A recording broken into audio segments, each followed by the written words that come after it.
Most guitar players learn the pentatonic scale in that home bass position. They learn a few licks, start to mess around with soloing a bit, but they don't really understand what they're doing in the first place or why it all works. And then months go by, years go by, and they still find that they're playing the same things over and over again. In other words, most people barely scratch the surface of what's really possible with the pentatonic scale. So in this video, I'm going to show you some new ways to practice the pentatonic scale, as well as what to specifically pay attention to break free of your boxes and play more fluidly everywhere on the neck with just the pentatonic scale, without even having to learn any new modes or any other crazy stuff. And in this video, we're going to be focusing on minor pentatonic, but you can apply these same concepts with major pentatonic as well. So the very first thing to understand is how the minor pentatonic scale is built in the first place. So I want to find a way for myself to understand the distances between the notes in the scale. That way, if I ever get lost on the neck, as long as I can find my home bass root note, I'll be able to find my way very quickly. So let's do this in the key of F minor. Why F minor? I don't know. It's kind of random, but F puts you on that first fret, first position. Probably an easy one to start with. So let's start by playing the first position F minor pentatonic scale.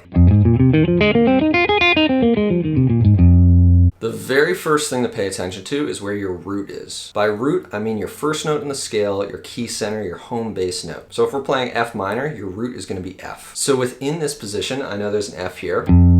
I also know there's an F here on the D string, because here's D, D sharp, E, F. I also know there's an F on the high E string. Now what I want to pay attention to is the distance between that root note and the other notes in the scale. So from the root note to the second note in the scale, I'm going up a minor third. You can also look at it like it's 3 frets up, right? Or a whole step and then a half step. But we really just call that distance a minor third. From this note to the next note in the scale, that's a whole step. So from the second to the third note in the scale, we're going up a whole step. From this note to the next note, another whole step. We got one more note in the scale before we hit F again. So from here to here, that's another minor third. And lastly, this last note here back to F, or back to my root, is a whole step. So we got a minor third, a whole step, another minor third, and then another whole step. So that's kind of the pattern of the scale. Here's the thing with that though. It can get complicated if you lose track of that pattern. Like, let's say you're in the middle of playing and you're like, wait, I don't remember what note I'm on. Is there supposed to be a minor third here or a whole step here? It's just hard to keep track. So I personally like to relate all those notes back to the one. That way I can just pay attention to where the one is and everything else will just show itself to me. So we already saw that between the one, or the root, and the second note in the scale, you have a minor third. From the root to the third note in the scale, you have a fourth. That distance is called a fourth. That makes sense to me because the guitar is tuned in fourths, except for the G and the B string. If we go from the root to the third note in the scale, that's a fifth. We call that a fifth. Looks like a power chord, right? From the root to the fifth note in the scale, that's called a flat 7. Okay, here would be a regular 7, natural 7. Here's a flat 7.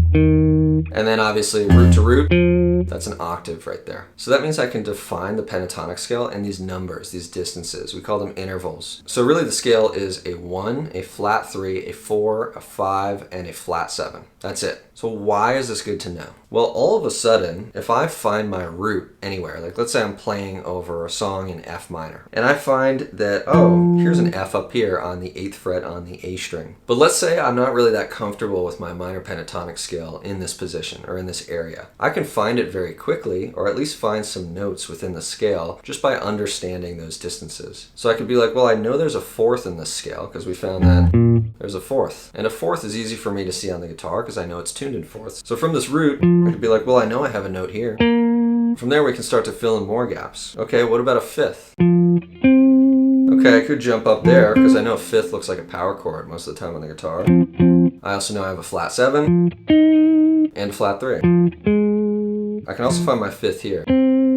Now obviously this is going to be a long process being able to really understand where these intervals are in the guitar. We're not going to go too in depth into the process there. We're going to focus on just really locking in pentatonic scale from here on out. But that is the basic way of thinking that I want you guys to approach this with. It's just going to help you stay grounded in what you're doing all over the neck. If you don't take anything else away from this, the most important thing to start targeting right away is where your root is. Because everything else that you do is going to relate to that root. So let's jump into actually playing this scale up and down the neck. First, we got to learn all the positions. Okay, so the first position we already got. Notice how I'm assigning a finger a fret. Like everything on the first fret, my index finger played. Everything on the fourth fret, my pinky. These two got the other two frets. I'm not doing the whole index ring for everything. That's a trap that a lot of people fall into, and then when you learn these other positions, you play everything with just index ring, and it gets really confusing because the shapes are supposed to look different. So I like to stay consistent with like a finger per fret. I'm assigning a finger a fret. So in the next position, I'm going to put my index finger on the third fret and my pinky on the sixth fret, and these two have the frets in between. So I'm going to start with my middle finger on the fourth fret, go middle, pinky, index, pinky, index, pinky, index, ring, middle, pinky, middle, pinky. And within this scale, I also want to target my roots. Where are my roots? So I know that I have an F here on the third fret on the D string, because I just saw that within the first position, right? Root. I'm also seeing, because I know what an octave looks like on the guitar, that I have another F, another root right here. Some of you may hear that. You might be able to hear that that's an octave, right? So there are my two Fs within that position. There are only two in this position. Next position up, I'm going to put my middle finger on the sixth fret. We're going to go middle, pinky, middle, pinky, middle, pinky, index, pinky. This one has a slight shift. So now I'm going to shift my hand just a half step up, put my index on the sixth fret and go index, pinky, index, ring. Coming down, once I get to that B string, I'm going to shift back to pinky on the G string on the eighth fret. That way I'm all set up to come back down the scale the way I went up. So it's middle, pinky, middle, pinky, middle, pinky, index, pinky, shift, index, pinky, index, ring. Coming down, we're going to shift back to pinky on the G string and come back down the way we went up. Within that position, you have a root right here on the eighth fret on the A string, and this root that we already saw on the B string on the sixth fret. Okay? Those two Fs right there. Next position, this fourth position here, I'm going to go index on the eighth fret. We're going to go index, pinky, index, pinky, index, ring, middle, pinky, index, pinky. So there I have that root on the eighth fret on the A string, which we saw from the last position, right? Just now with my index finger. The other root I have is on the G string on the 10th fret. Root, root. Last position, we have the middle finger on the 11th fret. I'm going to go middle, pinky, index, pinky, middle, pinky, middle, pinky. So that one is nice and easy. There's like a pattern to it. It's like two middle pinkies, two index pinkies, two middle pinkies, right? Now the roots in this position, my Fs, are down here on the 13th fret on the low E string, the 10th fret on the G string, and the 13th fret on the high E string. That takes us right back to the position we started with, our first position, way up here on the 13th fret. So then I'm back to home base area, right? 13th fret on the low E string. We got index, pinky, index, ring, index, ring, index, ring, index, pinky, index, pinky. And you can continue going up that same pattern from there, right? Everything's just the same thing, an octave up. So now we know that we have an F here, and here, and here, and here, here, here, here, here, here, here, here. You can start to create a visual for yourself of what that actual map looks like up and down the neck, if you'd like. So now it's time to lock these in. So the first exercise we're going to do is we're going to go up the first position, shift up to the second position, come down, shift up to the third position, go up, shift up to the fourth position, come down, and so on. Let's say when we get to the octave up, like that first position back up an octave, from there we'll come down that top position, we'll shift back down to the fifth position, we'll go up that scale, shift down to the fourth position, go down. The other thing to understand is that we're alternate picking this whole thing. So down, up, down, up, down, up. Each string is just down, up. There's 2 notes per string. So let's go up that first position. Once we're up there, we're going to shift up to the second position, and we're going to come down this position here. From there, we'll shift up to the third position and go up. Shift up to the fourth position, come down. Shift up to the fifth position, go up this position. That brings us right back to our starting position, which we're going to come down this time, starting on the pinky on the 16th fret. From there, we're going to shift back down, go up this position, shift down, come down this fourth position here. Shift down to the third position, go up that position, shift down to the second position, come down, and then go back up the first position. Maybe I'll end on that F there. Notice how I'm keeping my fretting hand, those fingers, consistent with how we learned those positions in the first place. So the way you really want to practice this is with a metronome. So you can look up metronome on Google, there's a free one on there, and you can set a click, click, click, click, click. What you want to do is you're going to line up your picking hand with the click. So if the click is here, click, click, click, click, I'm going to go click, click, click, click, click, click. So you see how every downstroke is lined up with the click. In between the downstrokes, I'm going to go down, up, down, up, down, up, down, up. I'm going to do an upstroke. So if the click is here again, click, click, click, click, I'm going to go click, click, click, click, click. So that means as I'm playing this to a metronome, it's going to sound like this. Click, click, click, click, click, click, click, click, click, click, click, click, click, click, click, click, click, click, click, click, and so on. So I'm just doing down, up, down, up, down, up, down, up. If your picking hand stops lining up with the click, you went wrong somewhere. So that's something that you can do every day. I like to do this to warm up, even to this day, and just bump up that tempo a little bit each day and try to get it faster and faster. Keep these hands nice and synchronized, get everything looking good and feeling good. And since we want to get really good at targeting our roots and knowing where our roots are, one thing that I like to implement here is to actually say root when you're on your root. And just the act of saying that, first of all, it's hard to do, but also it really forces you to understand and look ahead to where your roots are in those positions. So if you do that with the metronome and you're going root, root, root, root, root, root,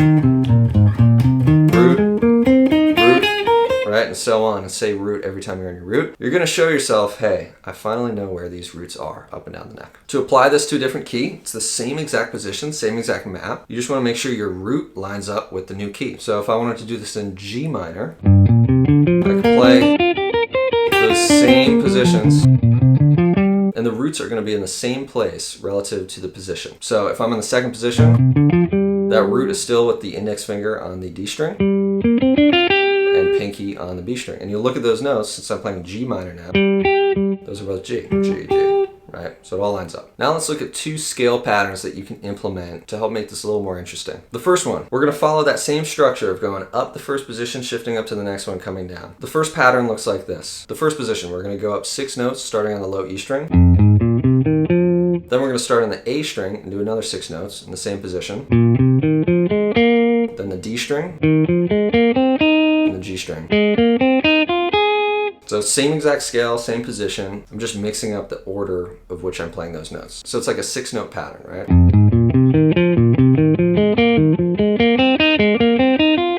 Once you get there to that pinky on the high E string, we're going to shift up to the second position, and we're going to go backwards through that pattern. So I'm going to come down 6 notes now.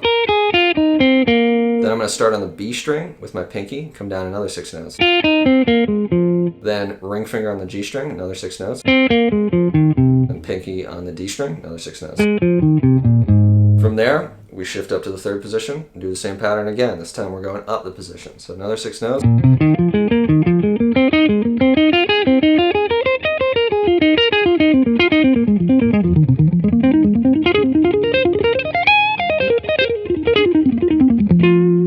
You'll hear this pattern a lot and patterns like it in Eric Johnson's playing. He's a beast at Pentatonic. If you guys don't know Eric Johnson, definitely go check him out. You can also do that same pattern going backwards back down the neck, down those positions. Next pattern, we're going to do what I like to call the skip back pattern. So instead of going straight up the scale, we're going to kind of jump around a little bit. So instead of going the first to the second to the third note here, I'm actually going to go straight to the third note from the first note. So I'm going to go.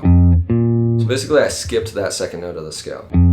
Then I'm going to come back to that note because I skipped it. And now from that note that I skipped, I'm going to do the same thing. I'm going to skip the note next to that one and jump up to the note after that, right? So I just skipped this one. Now I got to come back to this one. I got to skip this one, come back to it.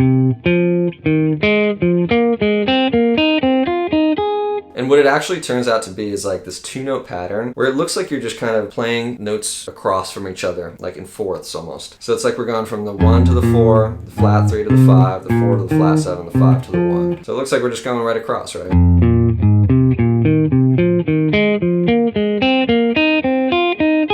Now we can shift up to the second position. We're going to come backwards through that pattern. So I'm going to start on pinky on the high E string and go, right? So I'm going to come backwards. So it's like pinky, pinky, middle, middle, pinky, ring, middle, index. Then to the third position.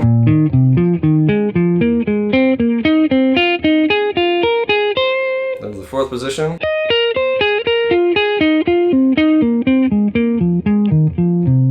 Right? If you find that for some of these patterns it makes more sense for you to use different fingers than what we initially learned these positions with, that's okay. You can go that route if you'd like. Because at the end of the day, you want this to feel comfortable. And throughout this practice, again, you still want to make sure you have a really solid understanding of where your root is. And if you can start to pay attention to those connections we made at the beginning of this lesson, like how the scale is built in the first place, like, oh, if my root's here, then I must have a minor third here, and a fourth here, and a fifth here, and a flat seven here. Or if you can understand, start to visualize those connections and what they look like in each position, that's going to set you up really good to actually internalize these positions here. Because there's a huge difference between memorization and actually internalization. Like when you speak in whatever native language you speak, for me it's English, I'm not thinking about every single word I'm saying. Intuitively, the words are coming out because I understand the language very deeply. You want the same thing to happen with music and with the guitar. The next thing we're going to do is we're going to find ways to shift in and out of these positions in different places. So a simple example of this would be to just take 2 strings at a time and just focus on those 2 strings. So let's say I take the B string and the high E string. What I'm going to do is cycle through those same positions of the pentatonic scale just on the B string and the high E string. So for the first position on the B string and the high E string, I have these 4 notes. So let's play those first. Once I get here, I'll shift up to the second position and come down the 4 notes that I have on the E string and the B string here in the second position. All right, from there I'll shift up to the third position, go up those 4 notes. From there I'll shift up to the fourth position, come down.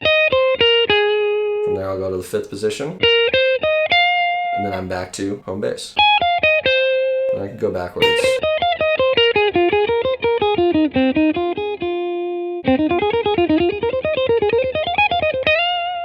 Another thing I really like to do that you'll notice I did there is resolve the scale pattern in some way. Instead of just practicing it and then just stopping randomly in the middle, I like to find a way to actually resolve it as if I were to use this in a solo or a song.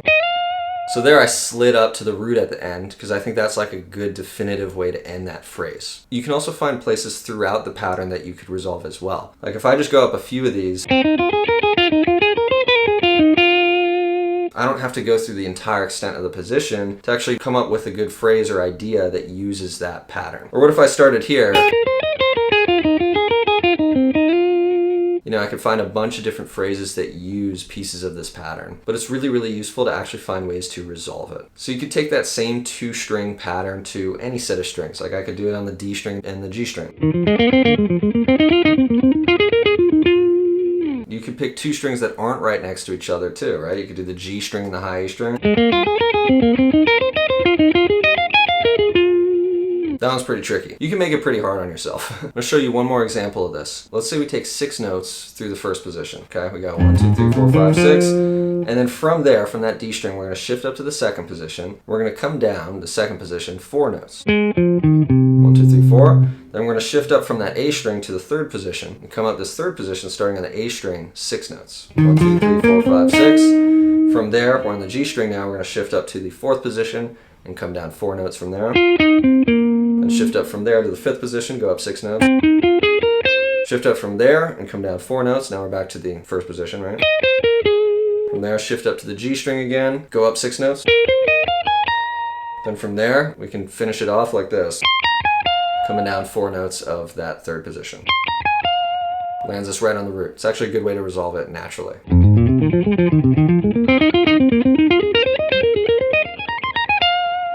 So naturally, when you create a pattern like that, where you have a different amount of notes that you're playing in each position, it can actually take you up or down the neck in different ways. So I could find a way to move backwards this way. Like I could go maybe starting here, I'll go down 6 notes, then shift down and go up 4 notes, then shift down and go down 6 notes, shift down again, go up 4 notes, down again 6 notes, and then down again, up 4 notes, and find a way to resolve it. Okay.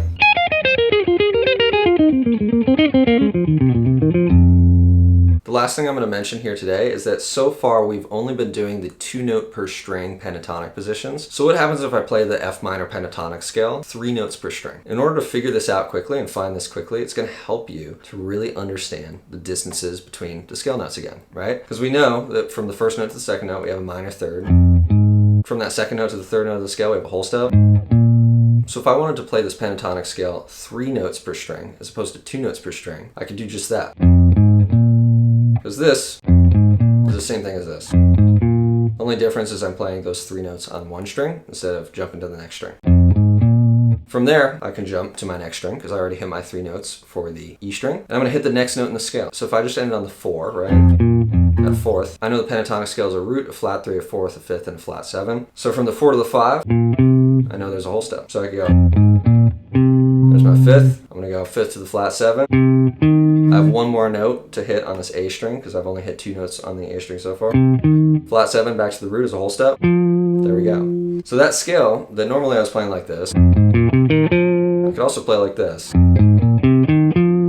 notes per string. It's a little stretchy, right? It's kind of funky to do, but it brings you up the neck a little bit. And it helps you visualize the scale in a different way and really understand what's going on between those notes. Again, we want to pay attention to where our root is because that's going to keep us grounded throughout all of this. So root, root, okay? From there, I'm going to hit my 3 notes on the D string, which is going to look like this. We got the flat 3rd, the 4th, and the 5th, okay?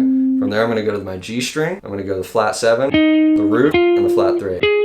From there, my B string, I'm going to go to the 4, the 5, and the flat 7. From there, back to my root, flat 3 and 4. And that's it. So we got...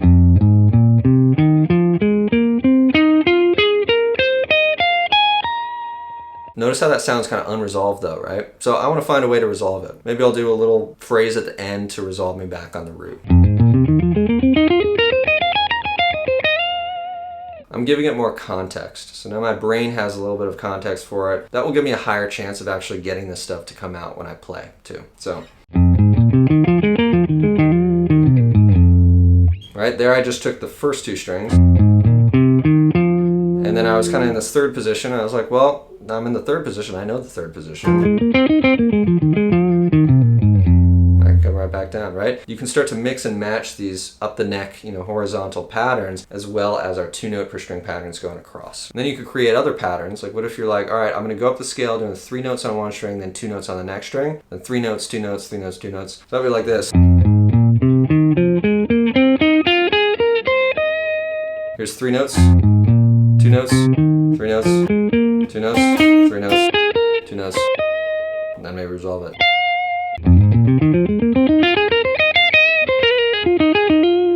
When you combine all those concepts, there are so many different ways you can cycle in and out of pentatonic. And most guitar players, again, they barely scratch the surface. They're stuck in that 1 or 2 positions that they get comfortable with. And it's really easy to get stuck there. Because overall, we have this natural tendency to stay within our comfort zone. And it's very, very hard to push against that consistently. And you have to feel consistently uncomfortable in practice. So all of this is literally going against what feels natural to us, which is why it's so easy to get stuck in those boxes. And again, the biggest thing to start focusing on throughout this is where is your root, right? If you can target your root and start to get a sense and create a visual of those distances between the root and your other notes in the scale, it's going to help you internalize the pentatonic scale way better, way more efficiently. And you can take that same concept to any scale. Whatever scale you're learning, if you can analyze those distances within that scale and relate them to the root, you're going to be way better off than someone who has no idea how the scale is built in the first place. So please implement these into the routine and leave a comment below if it was helpful. Also, if you could like and subscribe, that just helps me out and I can keep creating videos like this for you guys. Thanks again for watching and I'll see you in the next one.